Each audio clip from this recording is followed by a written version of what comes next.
Buenos días. Vamos a seguir. Hoy no vamos a seguir una serie, sino que vamos a tener una prédica discontinuada, fuera de serie, porque hoy estamos comenzando lo que se llama Semana Santa. Hoy comenzaría la celebración y el recuerdo de la Semana Santa. Comienza el Domingo de Ramos, que sería hoy, y culmina con el Domingo de Resurrección. En la Semana Santa recordamos los momentos, ¿no?, de la pasión, la muerte, la resurrección de Jesucristo. Recordamos los últimos momentos de Jesús en la tierra, desde que ingresa a Jerusalén y la gente lo aclama y disfruta de que Él entre, hasta que es juzgado, es muerto, es sepultado y resucita. Todo eso comprende lo que sería la Semana Santa. Muchas personas traen a memoria estos eventos, ¿sí? Piensan de una manera especial en este tiempo. Entonces, incluso aquellos que son cristianos nominales, que no son cristianos verdaderos, comprometidos con Dios, en Semana Santa recuerdan estos eventos, les suenan. Incluso algunos se privan de comer carne roja, ¿vieron? Y la mayoría ni sabe por qué es eso. Pero algunas personas se privan de comer carne roja. Un papa lo instauró como para recordar que el cristiano debe llevar una vida sencilla, lejos de la vulgaridad de los lujos. Y solo por eso alguien dijo, bueno, no vamos a comer carne roja y se trajo, pero hoy lo hacen y ni saben por qué lo hacen. Ni saben por qué lo hacen. Como alejándose de los banquetes. A lo que voy es que mucha gente lo recuerda y de manera especial llega Semana Santa y dicen, bueno, ahora hay que ser santos. Esta semana tenemos que ser santos. ¿Y qué es ser santo? Ser santo es dejar de comer carne roja. Y ya está. ¿Y el Señor quiere que tengamos una semana santa o quiere que tengamos una vida santa? Entonces hoy vamos a hablar un poquito de eso, de que Dios no quiere que tengamos una semana santa. Él quiere más que eso. Ni hablar de que lo de la carne es un simbolismo que se instauró como tradición y realmente no es importante. No es algo importante. Pero hay cosas que sí son importantes. Y en este tiempo puede ser que nuestro corazón esté un poco más sensible o más pendiente de estas cosas, pero quería traer una serie de preguntas redundantes. Son preguntas que sabemos la respuesta, cuya respuesta la sabemos. Hay un dicho que dice que la redundancia reduce o evita la rebusnancia. O sea, uno puede redundar mucho en una idea y a la larga termina esto produciendo que uno tenga clara la idea. Entonces hoy vamos a ver 6 preguntas redundantes, pero que en realidad nos ayudan a no ser rebuznantes nosotros, a no hacer como hace el burro, ¿sí? A no decir burradas, eso quiero decir con mucho cariño. Pero vamos a ver 6 preguntas redundantes, porque Dios quiere que tengamos más que una Semana Santa, Él quiere que tengamos una vida santa. Primera pregunta, ¿quiénes deben llevar una vida santa? ¿Quiénes son esas personas que tienen que llevar una vida santa? ¿Serán los cristianos del pasado? ¿Serán las personas a las cuales se les puso san adelante del nombre? ¿Quiénes tienen que llevar una vida santa? ¿Qué es esto de que haya personas que sean llamadas a llevar una vida santa? Y la respuesta a esta pregunta tan sencilla pero tan descuidada a veces es que todo el pueblo de Dios tiene que llevar una vida santa. El pueblo que Él compró tiene que llevar una vida santa, ¿sí? El pueblo que Dios compró tiene que llevar una vida santa. Hay una serie de versículos, no los vamos a buscar, pero por ejemplo 1 Corintios 7:23 dice que fuimos comprados por un precio. Les llama la atención ahí y le dice, han sido comprados por un precio, fueron comprados. Si uno compra algo, ¿qué significa? Que uno es dueño de algo. Entonces sabemos que Jesús nos compró. En 1 Pedro 1, 18 y 19, nosotros ya lo vimos, pero dice, ustedes no fueron comprados con cosas corruptibles como oro y plata, sino que fueron comprados con la preciosa sangre de Jesucristo. Habla de esta transacción de ser comprados, ser redimidos. Es comprar para liberar algo, de ser redimidos. En Hechos 20, 28 dice que Él compró ese pueblo con su propia sangre. Habla de nuevo de esta transacción. Él compró, Él es dueño. Y ahora sí, acompáñame a Tito 2.14. Tito 2.14. Mencioné 1 Corintios 7.23, 1 Pedro 1.18 al 19, Hechos 20.28 y ahora Tito 2.14.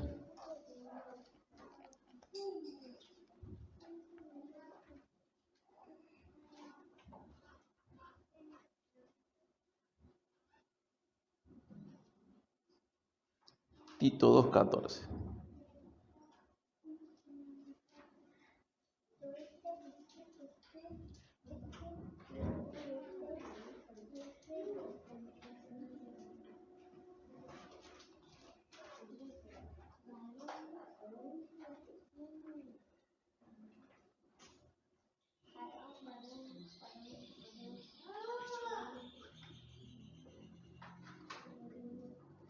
En Tito 2:14 dice, Él se dio por nosotros para redimirnos de toda iniquidad y purificar para sí un pueblo para posesión suya, celoso de buenas obras. Fíjense, Él se entregó, ¿para qué? Para redimirnos, para comprarnos. ¿De qué? De toda iniquidad, para liberarnos de esa iniquidad, pero también para purificar un pueblo para Él. Y que ese pueblo iba a ser posesión suya y celoso de buenas obras. Fíjense que Jesús compra un pueblo para que ese pueblo sea diferente. Jesús compra un pueblo para que lleve una vida santa, consagrada a Él. Entonces, ¿quiénes tienen que llevar una vida santa? Los que fueron comprados por Él. Pero el Señor compra algo que no salve. No, Él compró para salvar. Entonces, ¿quiénes deben llevar una vida santa? Todos los salvos. Los que son salvos tienen que comenzar a vivir en santidad. No hay problemas en que tengas una Semana Santa y que tu corazón se sensibilice en esta fecha por la Semana Santa, pero Dios quiere que tengas una vida santa. Él hizo esto para que vos tengas una vida santa. ¿Quiénes deben llevar una vida santa? El pueblo comprado por Él. La iglesia. La iglesia completa, todo el pueblo comprado por Dios debe llevar una vida santa. Entonces la primera pregunta es, ¿quiénes deben llevar una vida santa? Aquellos que Él compró. No es algo para los más maduros. Recuerdo que un amigo era misionero en el norte, con los Huichín, en una zona de Salta, en Fortín Dragones, casi del lado de Formosa. Y cuando él volvió a su iglesia en Buenos Aires, estaba jugando un partido de fútbol con sus amigos de la iglesia. Y uno de sus hermanos de la iglesia, en el medio del partido de fútbol, empezó a decir malas palabras y se calentaba y decía de todo, muchas malas palabras. Y mi amigo le dice, che, afloja un poco, o sea, podemos perder el partido en la cancha, pero no perdamos el partido moral. Cálmate un poco con tus palabras. Y le dijo, pará, esto de cuidar el vocabulario no es para todos. Vos porque sos misionero, entonces a vos se te pide una santidad radical, extrema. Pero yo que no soy misionero puedo decir malas palabras. Y no es así. No es que el pueblo está dividido en, los que van a ser pastores, misioneros, los que van a ser diáconos, los que van a servir en la escuelita dominical, tienen que ser santos. No, los salvos tienen que ser santos. No hay una categoría para salvos no santos. Todo salvo debe caminar en santidad. Dios quiere que vos tengas una vida santa. Entonces vamos a la segunda pregunta. Sabiendo que los que deben llevar una vida santa es el pueblo que Jesús compró, la iglesia. Segunda pregunta, ¿quiénes forman parte de este pueblo comprado por una vida santa? La iglesia completa. No hay, los que se sientan adelante son santos, los que se sientan atrás pueden no ser santos. No, el Señor llama a la santidad y exige santidad de todo su pueblo. A toda la iglesia verdadera debe ser santa. Entonces alguno puede hacer una pregunta, ¿pero qué es la iglesia? ¿Acaso no es un hospital lleno de enfermos? ¿Han escuchado esa frase? Pero la iglesia es un hospital lleno de enfermos. Che, fíjate que fulanito está caminando por la banquina medio en offside, está metiendo la pata, y otro justifica ese accionar y dice, bueno, pero la iglesia es un hospital lleno de enfermos. Puede ser, pero esos enfermos tienen que ir sanando y convirtiéndose en ayudantes del gran médico. Tienen que ir caminando en santidad. Te pueden decir, Dios eligió lo peor del mundo, y citarte 1 Corintios 1, 26 y 31, y es verdad, Dios eligió lo peor del mundo, pero no para que siga siendo lo peor del mundo. Porque se nos instauró una idea popular de que la iglesia es el rejunte de los peores. Y es verdad, pero potencialmente peores.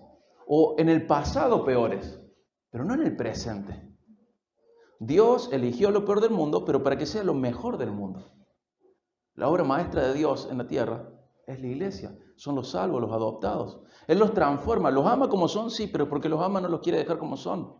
Entonces no es... está mal esta idea de decir, bueno, es un rejunte de lo peor, porque a veces se justifican pecados de esa manera. No es lo que Dios nos enseña en la palabra suya. Nos eligió siendo lo peor, pero porque nos eligió y porque nos ama, no nos va a dejar así. Eligió lo peor del mundo para que sea lo mejor del mundo. Y Él nos eligió no para seguir en la vieja vida, sino para vivir una nueva vida, una vida en Cristo. ¿Por qué insisto tanto con esto? Porque a medida que va creciendo la iglesia, corremos el riesgo de caer en estos latiguillos, en estas frases populares que solo buscan justificar pecado. Y si nosotros desechamos la justificación en Cristo y damos nuestra justificación a por qué hay pecado dentro de la iglesia, sonamos. ¿Y qué produce esto de justificar pecado dentro de la iglesia? Produce abusos, produce frustración, produce heridas. Produce gente que va a la iglesia y dice, ¿para qué voy a ser cristiano si me tengo que limitar en todo esto? Y encima mira el pastor o tal, mira cómo vive. Entonces produce un genocidio espiritual, produce tropiezo espiritual. ¿Y Jesús qué dijo del tropiezo? Guarda, mejor atate una piedra de molino al cuello y tírate al río que hacer tropezar un pequeño. Y a veces esta frase de decir, bueno, pero la iglesia es lo peor del mundo, o es un hospital lleno de enfermos, hacen de que se produzca tropiezo en personas que quieren crecer espiritualmente, pero ven el fracaso moral de una iglesia. Ven el fracaso repetido, justificado y hasta casi estimulado dentro de la iglesia. Entonces, obviamente, la persona dice que sobre que tengo que limitarme a todos los placeres carnales, encima tengo que aguantarme los hipócritas. No, déjame, yo me quedo afuera de la iglesia porque para eso déjame disfrutar sin culpa, afuera. Y tienen razón. Pero ¿cuál es el problema ahí? El problema es cuando la iglesia se transforma en un justificador serial de pecado, diciendo, pero somos un hospital, pero somos lo peor del mundo, y produce frustración, produce esas cosas. ¿Y qué es la iglesia? La iglesia, en medio de una sociedad que cree mentiras, ¿se acuerdan lo que dice 1 de Timoteo 3:15? Es columna y sostén de la verdad. La iglesia es quien sostiene la verdad. Es quien defiende ardientemente la verdad. Dice Judas 1:3, nos llama a contender ardientemente por la fe dada una vez a los santos. O sea, la iglesia es eso, es la fuente, es el eco de la voz de Dios en la tierra. Es la verdad de Dios de manera audible y visible. Eso es la iglesia. Se nos ha dado una misión altísima, un honor increíble. Pero si siempre estamos diciendo, bueno, pero somos lo peor del mundo. Mira lo que hizo fulano. Bueno, pero somos lo peor del mundo. Pero mira lo que está haciendo. Bueno, pero la iglesia es un hospital lleno de enfermos. Estamos errando en la visión que Dios da de la iglesia. Dice también la Biblia que en medio de una sociedad en oscuridad, recién Juanca nos dijo, ¿qué es la iglesia? Es luz de Dios. Es la luz. No dice sean luz, dice son la luz. Y tienen que preocuparse por brillar y estar en un lugar visible. Son la luz. Eso está en Mateo 5, 14, 16 y 5, 13, o al revés, dice que la iglesia es sal. En medio de una sociedad que se está pudriendo, la iglesia ralentiza, hace más lenta esa putrefacción. Es sal. Entonces la iglesia, en medio de una sociedad que cree mentiras, con su entendimiento entenebrecido, la iglesia tiene la verdad de Dios. En medio de una sociedad que se va pudriendo, la iglesia es sal. En medio de una sociedad que vive en oscuridad, en tinieblas, la iglesia es luz. Pero si nosotros perdemos de vista esto y nos parecemos al mundo, porque decimos, están enfermos de eso, bueno, nosotros también. Vení, estamos todos enfermos, no pasa nada, es todo lo mismo. Vos estás pecando, bueno, la iglesia es lo peor del mundo, vení que somos todos iguales. Eso es una mentira. Nosotros somos lo peor del mundo, pero sobre todo de manera potencial. Y el Señor en su gracia ha decidido salvarnos antes de que experimentemos el potencial de maldad nuestro, sobre todo la mayoría, ¿no?, de nosotros. Pero no es para que sigamos contentos de que somos los peores del mundo y eso nos hace inclusivos. El único que incluye gente dentro de la iglesia es Cristo. Si nosotros nos ponemos a ser inclusivos y a hacer la vista gorda del pecado, no estamos haciendo la obra de Cristo. El único que incluye gente en su iglesia es el dueño de la iglesia, Cristo. Nosotros no debemos parecer más piola, más cool, más gamba y hacer la vista gorda, cosa que tan mal, total, da todo lo mismo. No, somos un pueblo diferente. ¿Se acuerdan 1 Pedro 2:9? Somos una nación santa, un linaje escogido, somos sacerdotes del rey. Somos eso. No es para que eleve nuestro ego, nuestra autoestima, nuestro orgullo. Es para que seamos conscientes del nivel de la tarea que se nos ha encomendado. Que seamos conscientes de lo que realmente Dios está pidiendo de nosotros. Que seamos conscientes de lo que Dios dice de nosotros. Dios no quiere que tengas una semana santa. Dios quiere más que eso, que tengas una vida santa. Y los que son verdaderamente pueblo de Él, los que han sido comprados por Él, van a tener una vida santa. Pero los que no, son muy peligrosos dentro de la iglesia porque producen tropiezo. Entonces la gente, sinceramente, desecha a Cristo y los suyos por ver la hipocresía de gente que dice, es todo lo mismo, somos lo peor del mundo, somos un hospital lleno de enfermos. Como dijo Jesús en Juan 17, los suyos están en el mundo, pero no son del mundo. No son del mundo. Somos diferentes. Y no es para gloria nuestra, es para gloria de Dios. Y no es tan mal ser diferentes. Es lo que Jesús quiso hacer con nosotros y quiere hacer con nosotros. Que seamos diferentes. La iglesia es una asamblea. ¿Vieron que dice eclesia en griego? Llamados. ¿Llamados a qué? A ser santos. Es una asamblea. Son los convocados. Los llamados. ¿Para qué? Para ser santos. Incluso, fíjate en 1 Pedro 1:15, que también lo hemos leído. Podemos ver para qué son llamados, para qué son eclesia, para qué son una asamblea, para qué son reunidos o convocados o llamados.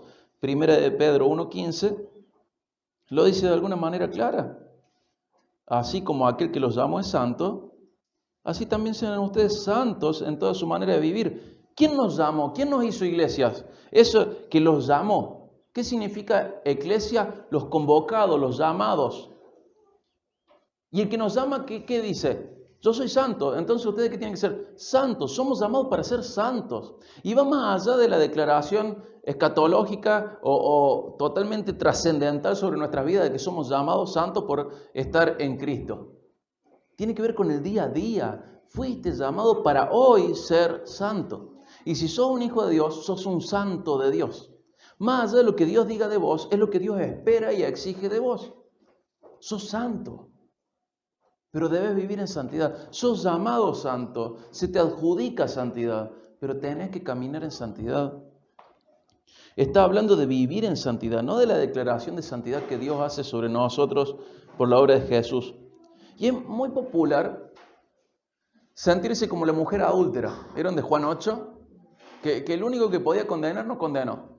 ¿Juzgó? Sí juzgó. La gente no comprende, pero sí hay un juicio ahí implícito. Le dice, bueno, andate, pero no lo hagas más. Ahí le está diciendo, mira, lo que estás haciendo está mal. A buen entendedor, pocas palabras, pero no somos buenos entendedores. Lo que estás haciendo está mal, entonces deja de hacerlo. Anda, pero no lo hagas más.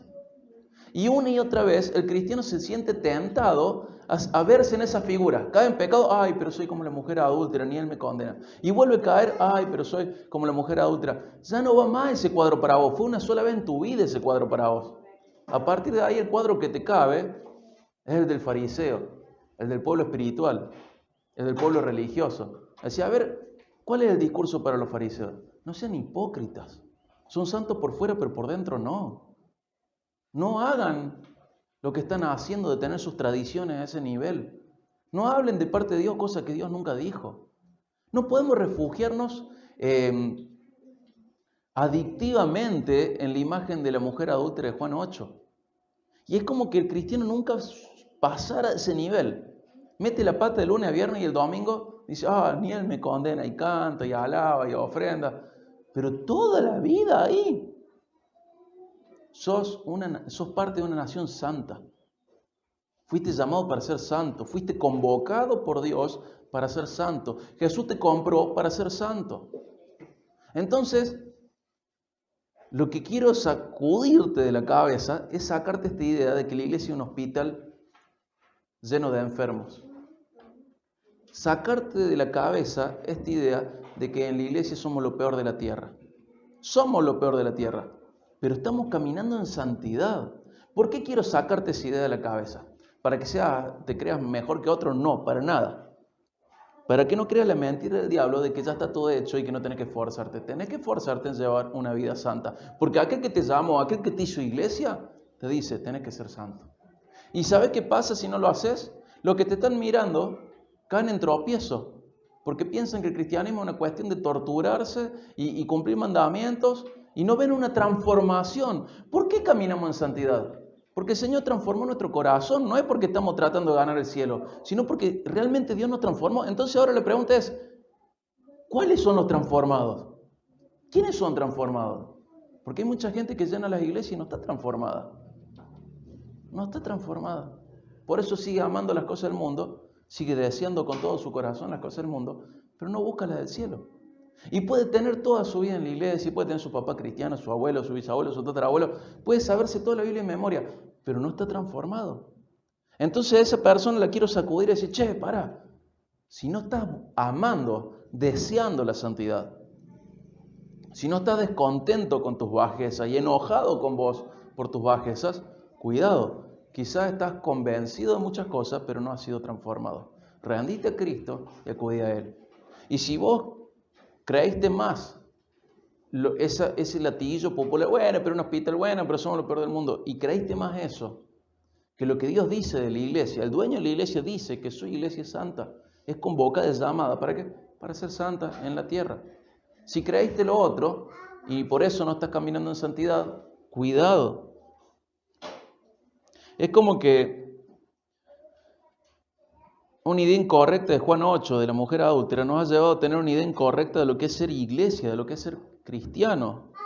Una idea incorrecta de este pasaje nos puede haber llevado a tener una idea incorrecta de lo que Dios exige de nosotros, como un motivo para descuidar la santidad y redefinir lo que Dios exige de nosotros.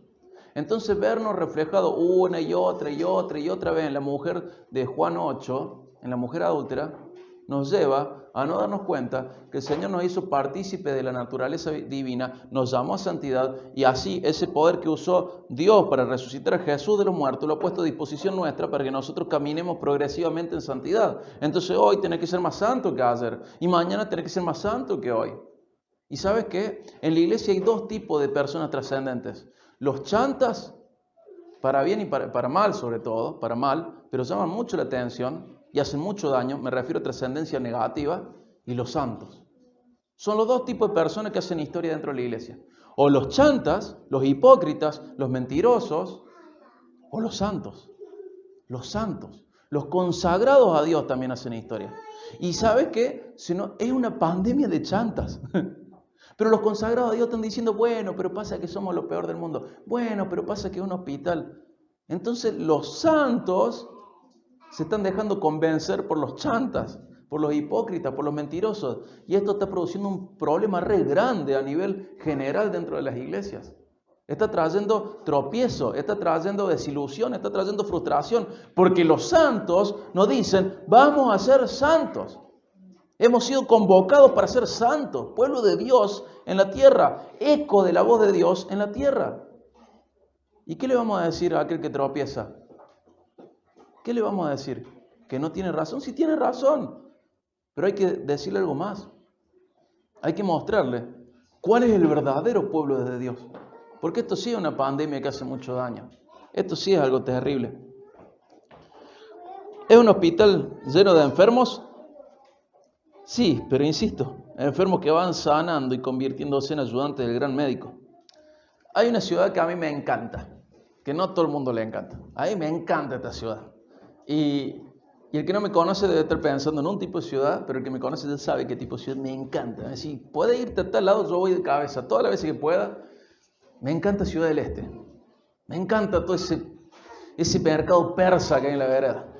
Me encanta que sea una zona franca y que haya lo original barato, lo trucho más barato y todo. Me encanta Ciudad del Este. Me encanta. Me gusta Iquique, me gusta Ciudad del Este. Y supongo que si fuera Miami no fui, pero decía, qué lindo. ¿A dónde quería ir a la playa? Déjame pasar por la zona franca primero. Me gusta, incluso cuando no voy a comprar, me gusta todo ese mercado ahí, toda la zona franca.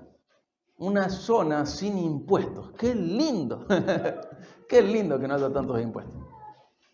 Y la zona franca se llama así porque está libre de impuestos de importación. Entonces todo lo que entra a Latinoamérica entra por Ciudad del Este o entra por Iquique, Chile. O por Paraguay o por Chile. Y de ahí viene todo el resto de los países. Pero ahí es zona franca. Entonces no vas a encontrar algo más barato que ahí. Porque ahí es la zona franca. Es como que ahí está, es eso. Esa es la gran virtud de esa ciudad que me gusta tanto. Es zona franca. El tema es que a veces, así como vemos una ciudad liberada de impuestos de importación, a veces vemos a la iglesia como una zona liberada de juicio de Dios. Entonces decimos, bueno, somos lo peor del mundo, bueno, pero es un hospital lleno de enfermos. No es una zona liberada. ¿Se acuerdan que leímos en la semana pasada? El juicio comienza ¿por dónde? Por la casa de Dios. No es una zona liberada la iglesia. Justamente lo contrario, es donde las tasas son más altas, donde el estándar es más alto todavía. No es una zona liberada de pecado. Venga acá a pecar tranquilo porque acá nadie lo juzga. Porque usted es la mujer adúltera toda su vida. No es eso verdad bíblica. La iglesia no es zona liberada. La iglesia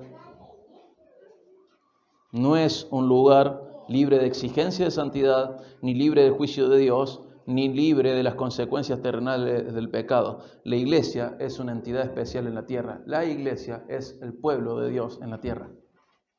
No es zona franca, no es zona liberada. Es tomada, este pueblo es tomado de lo peor de la sociedad, pero por gracia divina y para gloria divina, para ser lo mejor de la sociedad. Lo de estándar más alto, con los valores morales más altos. Aunque el mundo mismo nos rechace, la iglesia está llamada para tener el estándar moral más alto sobre la tierra. Más alto sobre la tierra. Qué triste fue cuando se perdió eso, en las últimas décadas, de llamar a un cristiano porque sabes que va a hacer bien el trabajo.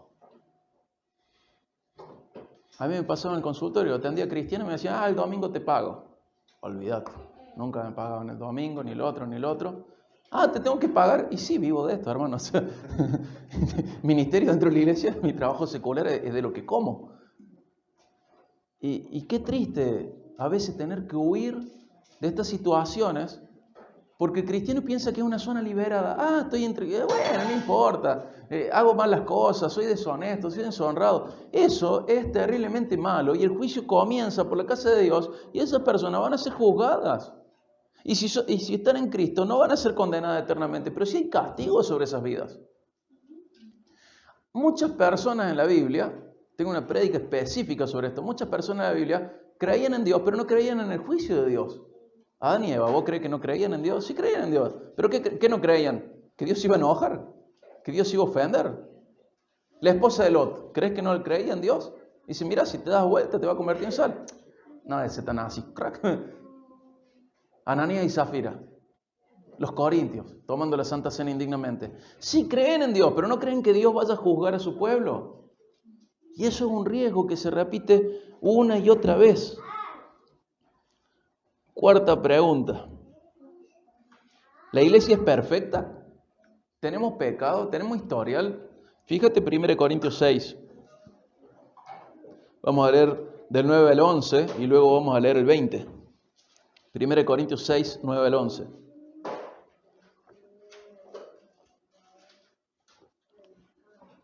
¿La iglesia es perfecta? Ya sabemos que la iglesia no es perfecta. Pero fíjate 1 Corintios 6, 9 al 11.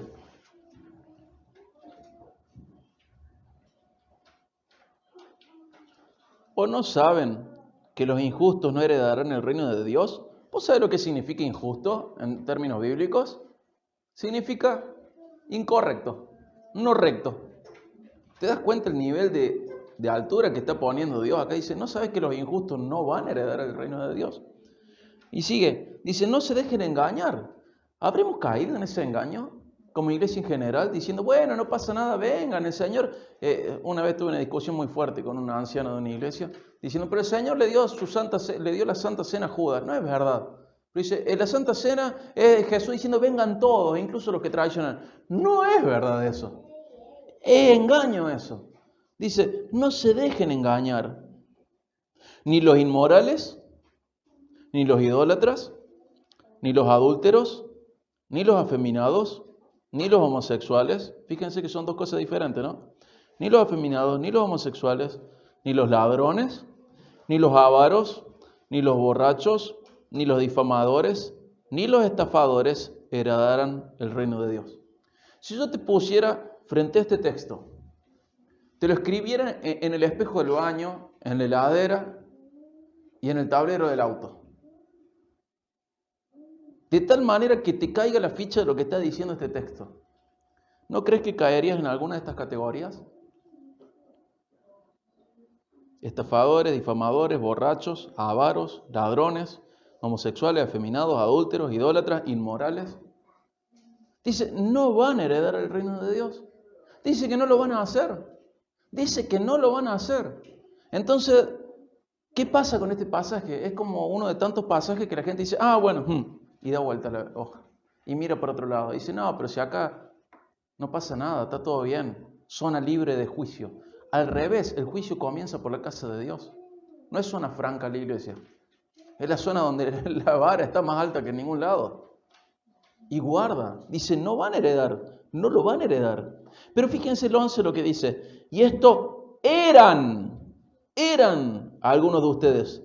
Pero fueron lavados. Pero fueron santificados. Pero fueron justificados en el nombre del Señor Jesucristo y en el Espíritu de nuestro Dios. Fíjense, dice, ya sé que ustedes eran eso, porque son lo peor de la sociedad.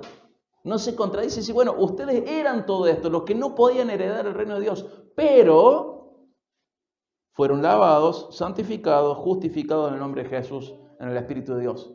Dice que había un tipo de vida carnal, mundano, pero ya no viven así. Eran esto, pero no lo son más. Eran los enfermos, pero no lo son más.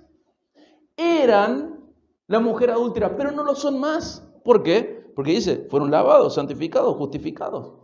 Eran todo esto. Pero la gente insiste una y otra vez en decir, la iglesia es esto. Venga, hermano, zona libre de juicio. No es lo que la Biblia enseña. Y Dios no quiere una Semana Santa, quiere una vida santa, la exige. Pero ¿sabes qué? Hermoso saber que también la produce en sus hijos, en los verdaderos hijos. ¿Por qué insisto tanto en esto? Porque somos una iglesia chica en formación y si no ponemos este puntal ahí, esto va a ser un pie flojo de la iglesia. Donde empezamos a ver la iglesia como zona franca de juicio. Al revés, la iglesia es donde más se juzga. Es una responsabilidad cristiana juzgar. Una responsabilidad cristiana juzgar. Sin hipocresía, sin que sea antes de tiempo. Hay un montón de maneras incorrectas de juzgar. Pero la iglesia tiene una responsabilidad de juzgarse. Incluso de juzgarnos unos a otros antes de que nos juzgue Dios. Porque el juicio comienza por la casa de Dios. Ahora te hago una pregunta. Todos nosotros venimos de diferentes iglesias. Y conocemos diferentes iglesias. ¿No notan esta disonancia cognitiva de no comprender que eran eso y ahora no lo somos más? ¿No notan esa idea de la zona franca, libre de juicio en la iglesia? La iglesia no es eso. La iglesia es el pueblo escogido, comprado por Dios, que era todo lo malo de la sociedad, pero ahora está llamado a hacer una cosa diferente y marcar diferencia en la sociedad que lo rodea, con el nivel más alto de santidad. Y la santidad y la moral son casi sinónimos en muchas partes de la Biblia. Una altura moral, que lo que diga sea cierto, que lo que haga sea bueno, que lo que piense sea correcto, que sea totalmente confiable la persona, porque va a conducirse como su Padre se conduce. Y tenemos que tener los ojos muy abiertos. Y fíjate, da una lista de pecados crónicos acá. Y dice que ellos no son parte de la iglesia, que no son herederos de Dios. ¿Y quiénes no son herederos de Dios? Los que no son hijos de Dios. No es que decir, bueno, entonces yo voy a ir al cielo y me voy a sentar en el banco del fondo. No, no vas a ir, no vas a heredar el cielo. ¿Por qué? Porque no sos hijo. Dios no tiene hijos sin herencia. Justamente porque son hijos heredan, pero Dios no tiene hijos sin herencia. Pero mirá, yo soy adúltero, soy afeminado, soy homosexual, soy ladrón, soy avaro, soy borracho, soy difamador, soy estafador, soy idólatra, soy inmoral. Entonces no sos hijo, no sos hijo. Por más que me duela decírtelo, no sos hijo. Y tenés que resolver ese problema. Tenés que resolverlo. Y dejar de decirle a la gente que la iglesia está para que toda esa gente venga y quede igual. Puede venir, pero para dejar de ser eso, porque Dios exige y produce que la persona sea transformada y cambie. Entonces, en este sentido de urgencia, decirte, Dios no quiere una Semana Santa, quiere una vida santa. Y la sociedad ha caído tanto, los que tienen unos años más que los adolescentes, se van a acordar de que antes en la tele pública quedaban en Semana Santa. Ben-Hur, Moisés, todas películas bíblicas. Quedan ahora, Rápido y Furioso, qué sé yo. Pero ¿por qué pasa eso? No es que la iglesia esté en ataque solamente porque el mundo va empeorando. La iglesia está empeorando. La iglesia se está olvidando cuál es su función de ser sal, de ser luz, de levantar la verdad, de ser el pueblo santo de Dios. Entonces la iglesia calla, como dice una frase de una banda que no escucho mucho, pero que me gusta, dice, al que vive soñando se lo comen dormido. Y la iglesia vive soñando, sonceras, y el mundo se lo come dormido. Se lo come mientras la iglesia está soñando, mientras está durmiendo, mientras no se levanta para marcar la diferencia. Entonces el mundo avasalla y nosotros creemos, como decía el Chapulín, que no se van a aprovechar de nuestra nobleza. Se aprovechan de nuestra ingenuidad. Se aprovechan de que dicen, bueno, no vamos a decir nada, total, no, vos estás acá para mostrar lo que es ser y hacer lo correcto. Fíjate cómo dice 1 Corintios 6:20, teniendo en cuenta que todo eso que eran quedó en el pasado. Dice 1 Corintios 6:20, porque, y del justificativo, porque ya no son más lo que eran, porque han sido comprados por un precio, y por eso glorifiquen a Dios en su cuerpo y en su espíritu, los cuales son de Dios. ¿Ves? Vos eras algo, pero no lo sos más, porque decía ahí, fuiste lavado, fuiste santificado, fuiste justificado en el nombre de Jesús y en el Espíritu de Dios. Dice, fuiste comprado. Entonces, ¿en qué se traduce esta compra? En lo que dice el 20, en que vos glorifiques a Dios en tu cuerpo y en tu espíritu. Que vos glorifiques a Dios en la parte visible tuya y en la parte invisible tuya.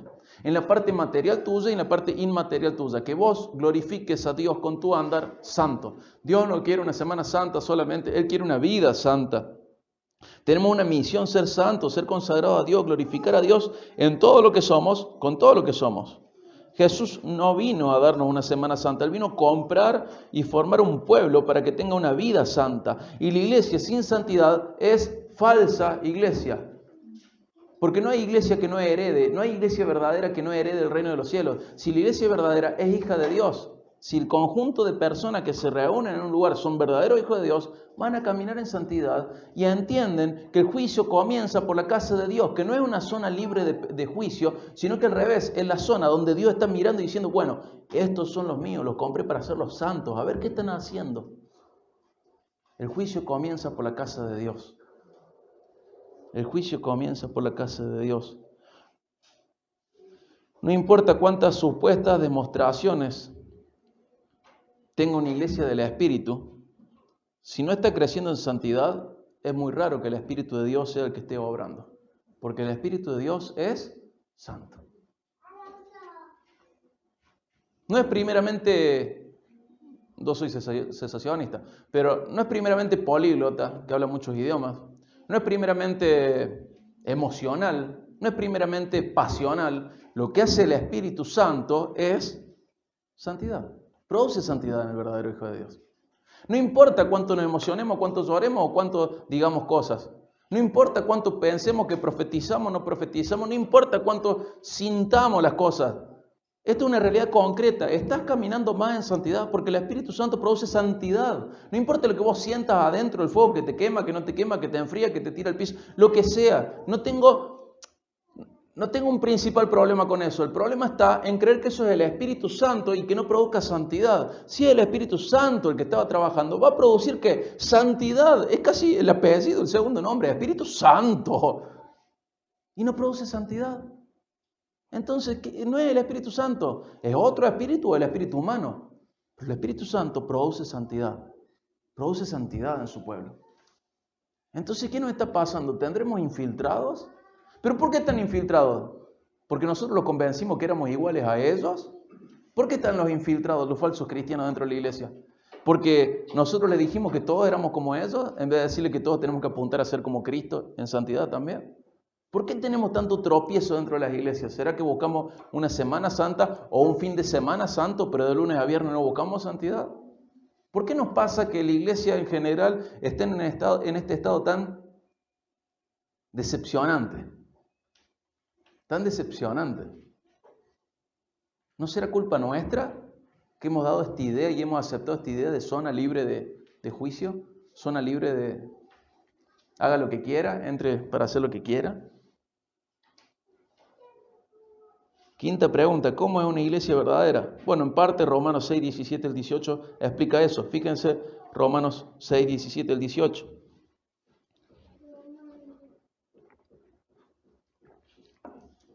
Romanos 6, 17 al 18.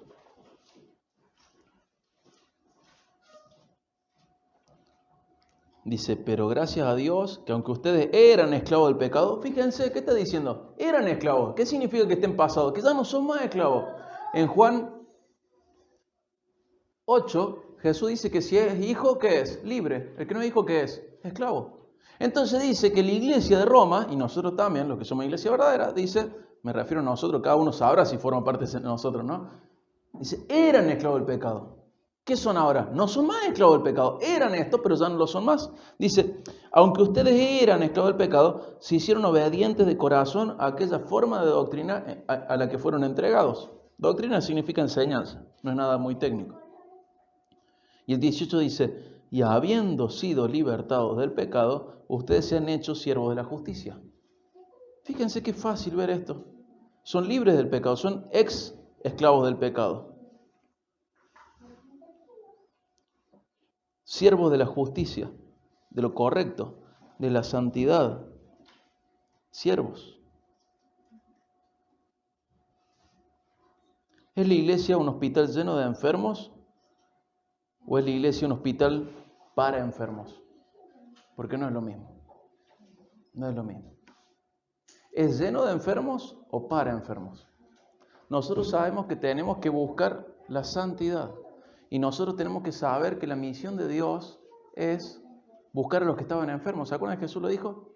¿Pero para qué? ¿Para juntarlo todo y que sea más contagioso? ¿Sí? ¿O para qué? Para sanarlos. Y muchas veces por esta falta de perspectiva de ser, de que éramos algo pero ya no lo somos, esta falta de perspectiva produce de que no sanemos los enfermos, solamente los amontonemos. Y la iglesia comienza a morir, no importa si tiene un terreno, un lugar, un nombre, un fichero de culto, una estructura gigantesca, no importa. Pero si la iglesia es solamente un lugar lleno de enfermos que no han sanado, esa iglesia espiritualmente está muerta, como muchas veces pasa en la Biblia. Está muerta. Es para que el enfermo llegue y sea sanado. Porque todos nosotros éramos enfermos, pero ahora no somos más enfermos, somos ayudantes del gran médico ahora. Éramos esclavos del pecado, pero ahora somos libres del pecado. Juan 8 dice, el que es hijo es libre.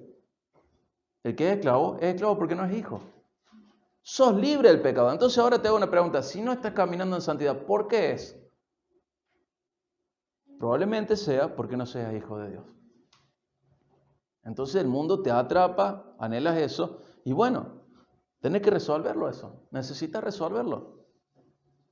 Si el Señor te está llamando y te está dando una oportunidad hoy de reaccionar a tu vida, decir, bueno, en realidad comprendo, el cristianismo no es obedecer mandamientos para ganarme el cielo. Entiendo eso. Entonces no me gusta el cristianismo, si es eso no me gusta. Además fracasa todo el tiempo, veo a la gente de la iglesia que lleva la misma vida de antes. Pero si este es tu caso, quiero decirte que la iglesia verdadera va caminando en santidad, va caminando en santidad. Va aprendiendo a ser santo. Y hay que predicar estas cosas y hay que decirlas, más allá de que el día de mañana yo pueda caer descalificado. Porque la iglesia tiene que apuntar a eso. La verdad es independiente de nuestra capacidad de vivirla. Si yo quedo descalificado, lo que estoy diciendo sigue siendo verdad porque es palabra de Dios, no porque es palabra mía, sino porque es de Dios. Entonces la vara en una iglesia no la da el pastorado, el estándar de vida no la da el pastorado, la da la verdad bíblica. Y la verdad bíblica dice, sean santos, porque para eso han sido llamados, para eso son constituidos iglesia, para eso han sido convocados, para ser santos. Entonces, ¿cómo está tu vocabulario? ¿Cómo está tu economía? ¿Cómo está el trato con tus hijos, con tu esposo, tu esposa? ¿Cómo está el trato con tus compañeros de trabajo? ¿Cómo es el trato con tu jefe? ¿Se nota que sos la persona correcta y más correcta de todo el ambiente? ¿Que sos santo? ¿O solo se nota que vas a la iglesia? Porque no es lo mismo. Porque en la iglesia hay mucha gente que no es hija de Dios. Siempre vas a verla. Pero lo que busca es que vos no te engañes. No es un lugar lleno de enfermos, es un lugar para enfermos, pero llenos de ayudantes del gran médico, que traen la gran medicina del gran médico, la que salva, la que sana el alma, la que saca la vida de todos esos pecados crónicos que leímos y la lleva a una vida más parecida a Jesús. No es la zona libre de juicio, al revés. Somos la casa de Dios y el juicio de Dios comienza por nosotros. Somos los primeros en ser juzgados.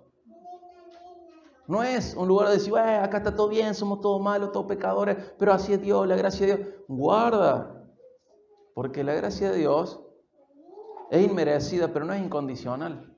No es incondicional. No es incondicional, es inmerecida solamente. No es incondicional. Arrepentite de tus pecados y cree en el Evangelio. Y hay gracia de Dios para vos. Si no, no hay gracia de Dios para salvación, para vos, si no te arrepentís y crees en el Evangelio. Sexta pregunta, cerrando. ¿Cómo podemos orar por una iglesia santa? Acompáñame a Efesios 1, 18 al 23. Y ahí vemos cómo podemos orar unos por otros para que la iglesia sea santa. Vieron que eran preguntas redundantes. ¿Quiénes deben llevar una vida santa? Aquellos que Él compró. ¿Quiénes forman parte de este pueblo comprado por una vida santa? Toda la iglesia verdadera. ¿Para qué han sido llamados los integrantes de la iglesia del pueblo de Dios? Para ser santos. ¿La iglesia es perfecta? ¿Tenemos pasado? Sí, tenemos pasado, pero ya no somos más lo que éramos en el pasado. ¿Cómo es una iglesia verdadera? Libre del pecado, un cristiano verdadero podría decirse, pero para ser siervo de la justicia. Ex esclavo del pecado, pero siervo de lo correcto, de la santidad. Y punto número 6, ¿cómo podemos orar, que esta no es tan redundante, por una iglesia verdadera, por una iglesia santa? Efesios 1, 18 al 23 tiene parte de una oración de Pablo y dice, mi oración es que los ojos del corazón, de su corazón, les sean iluminados, para que sepan cuál es la esperanza de su llamamiento, cuáles son las riquezas de la gloria de su herencia en los santos, y cuál es la extraordinaria grandeza de su poder para con nosotros, los que creemos, conforme a la eficacia de la fuerza de su poder. Es muy difícil de entender este español. Son oraciones muy largas. Pero Pablo está orando y dice, oro por ustedes. ¿Para qué? Para que comprendan espiritualmente. ¿Qué esperan de Dios? ¿Cuáles son las bendiciones que recibieron los hijos de Dios, los santos? ¿Y cuál es la grandeza del poder de Dios que obra en vos? ¿Sabes qué es lo frustrante de la santidad? Cuando vos querés ser santo por tu propia fuerza y no te rendís a Cristo para que el Espíritu Santo trabaje en vos la santidad. Es frustrante que quieras hacer las cosas por tus propios méritos. Tenés que esforzarte, sí. Pero vos cooperás con el Señor en tu santificación. Pero vos solo cooperás. El tema es que desconfiamos tanto que no lo queremos hacer en el poder del Espíritu Santo o no lo queremos o creemos que el Señor no nos va a ayudar. Por eso no caminamos tanto en santidad. Por eso no nos consagramos más. Creemos que el Señor nos va a dejar solo en ese camino. Creemos que si tomamos decisiones más radicales en nuestra consagración, en nuestra vida devocional, creemos que el Señor nos va a dejar solo y que vamos a tener que aguantárnosla solos. Y no es así. Entonces Pablo dice, oro para que ustedes sean iluminados, que los ojos de su corazón, sus ojos espirituales sean iluminados, que se den cuenta qué esperamos de Dios, cuál es la esperanza de su llamamiento, que se den cuenta cuáles son las riquezas de la gloria de su herencia en los santos. Si vos comprendieras cuál es la riqueza de la gloria de tu herencia entre los santos, tendrías ganas de ser santo, en muestra de agradecimiento por la gran herencia que vas a recibir. ¿Y cuál es la extraordinaria grandeza de su poder para con nosotros los que creemos conforme a la eficacia de la fuerza de su poder? Hay poder de Dios para vos, para que camines en santidad. No es que tenés que ir solo, no hay que decir, bueno, me esfuerzo un poquito ahora, pero cuando busques santidad tengo que esforzarme más. El Señor te va a ayudar. En realidad vos le ayudás al Señor, vos cooperás con el Señor para que Él te haga santo. Pero es muy frustrante si no. Entonces Pablo ora por los efesios y dice, yo oro para que ustedes se den cuenta de estas cosas. Dice el 20, ese poder obró en Cristo cuando lo resucitó entre los muertos y lo sentó a su diestra en los lugares celestiales. Muy por encima de todo principado, autoridad, poder, dominio y de todo nombre que se nombra. No solo en este siglo, sino también en el venidero. Y todo lo sometió bajo sus pies. Y Él lo dio por cabeza sobre todas las cosas a la iglesia, la cual es su cuerpo, la plenitud de aquel que lo llena todo en todo. ¿Sabes cómo tenés que orar por la iglesia? Para que los ojos espirituales sean iluminados, que sepan que se espera de Dios, ¿Vos sabés qué esperas de Dios? ¿O crees que te vas a quedar solo si buscas la santidad? Saber cuáles son tus bendiciones que recibís por ser hijo de Dios, por estar entre los santos. Saber cuál es la grandeza del poder de Dios que obra en vos. ¿Sabes que hay poder de Dios?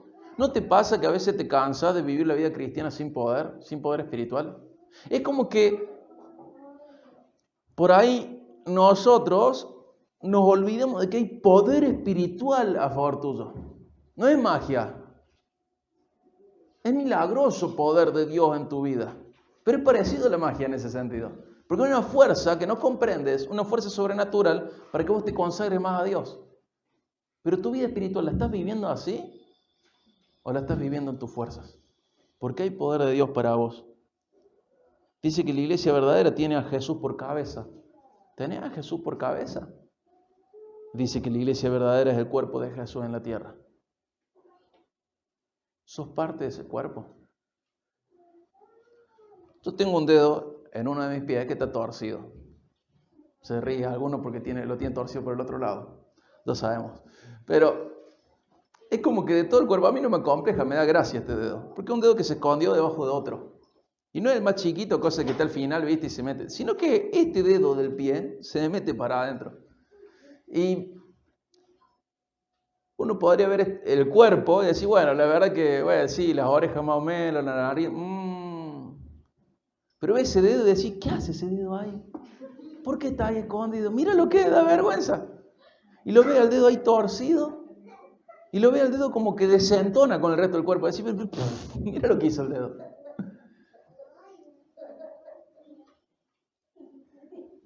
La iglesia es el cuerpo de Cristo.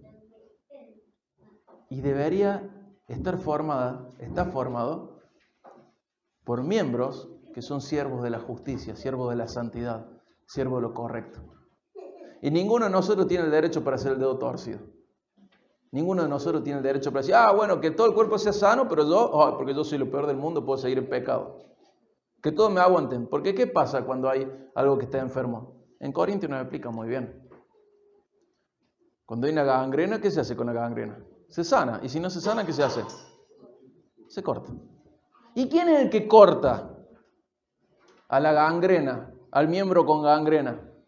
¿Quién es el que corta al miembro que enseña cosas malas? Dios lo corta. ¿Pero a través de quién? A través de la misma iglesia. Y dice, mira, hermano, o corta con esto o va a pudrir todo el cajón. Y el Señor nos llama a buscar la santidad. Y ninguno de nosotros tiene que decir, pido PRI para hacer el dedo torcido. No, somos siervos de la justicia. Y tenemos que presentar a nuestros miembros como siervos de justicia. Y nosotros somos parte del cuerpo de Cristo. Y Cristo no debería estar avergonzado por el pueblo que compró. Que no sea chanta, que no sea charlatán, que sea un cuerpo santo. Porque Cristo merece tener un cuerpo santo. Nuestra cabeza es Cristo. Entonces tenemos que caminar en santidad. La iglesia verdadera no solo tiene una semana santa, tiene una vida santa. Porque sabe y entiende su identidad. No somos un hospital de enfermos. Somos un hospital para enfermos. Pero una vez que estás adentro, sos ayudante del gran médico. No para seguir dando lástima crónicamente. Pero yo soy lo peor del mundo. Pero no es una zona libre de juicio. Es la zona donde más juicio hay, la iglesia. Y el Señor te quiere ayudar a vivir en santidad. Él le exige, pero Él produce esta santidad. ¿Y sabe qué es lo lindo? Que sos siervo de Dios en esto. Dios quiere tu santidad y te ha honrado con producir santidad en tu vida. Dios quiere que tu vida sea santa y Él merece que sea santa, pero es un honor que vos puedas caminar en santidad. Los charlatanes no pueden y producen tropiezos, pero los verdaderos son transformados y pueden caminar en santidad. Tropezaremos, sí, pero no va a ser crónico, va a ser una caída aguda, ocasional, y nos levantamos y seguimos. ¿Podemos caer? Sí. Pero una cosa es caer y otra tirarse de cabeza y también invitar a todos para que se tiren de cabeza al pecado con vos. Si bueno, yo me tiré el pecado, entonces vos también tirate el pecado. No, no es eso la iglesia. ¿Vamos a caer? Sí. ¿Alguno de nosotros perfectos? No. Pero ya no somos lo que éramos. Éramos lo peor del mundo. Y tenemos que apuntar a ser lo mejor del mundo. Caminar en santidad. Dios no quiere una semana santa en tu vida. Quiere una vida santa. Y el Señor te va a ayudar. ¿Y sabes qué es hermoso? Vas a vivir de una manera más profunda el compañerismo con Él a medida que camines en esto. Y no hay nada más hermoso en esta tierra que el compañerismo de tu Señor. Nada más hermoso en esta tierra que la comunión cada vez más profunda con tu Señor. Pero por favor, camina en santidad. Comprende quién sos en Cristo y que tienes que caminar en santidad. ¿Sí? Vamos a orar para finalizar.